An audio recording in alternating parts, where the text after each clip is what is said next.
There's a story in the Gospel according to Mark, chapter 6. We find the same story in Matthew and Luke, but for some reason Mark gives us a lot more details. It's the story where Jesus has just finished speaking to the crowds along the Lake of Galilee, and he walks his disciples down to the boat, puts them in the boat, says goodbye, and they pretty much know they are to go to the other side and prepare the way for him. Jesus, in the meantime, goes up into the mountain to pray. Right there's a very good indicator of what's going on here.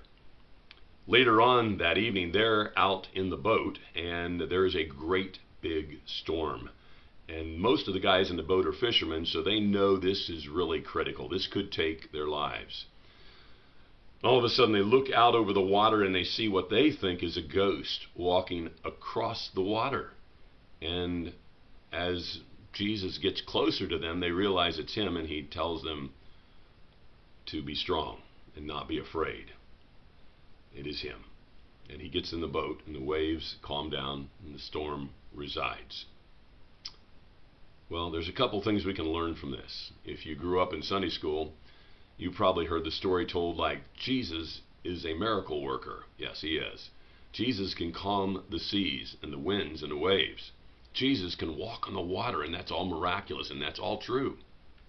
There's a deeper story. We don't see it usually because we don't have a tendency to stop and think. When Jesus put them on the boat and said goodbye to them, they had a choice. They could have said, oh, no, no, no, no. We're not going across the Lake of Galilee without you in the boat, Lord. And they could have went up in the hill with him and prayed with him. This story would have never probably been recorded in the Gospels for us to learn from. The moral of the story is not Jesus can walk on the water. The moral of the story is not, Jesus can calm the waves in the sea. We know he can do that. We know that. The moral of the story is, don't go anywhere without Jesus in your boat.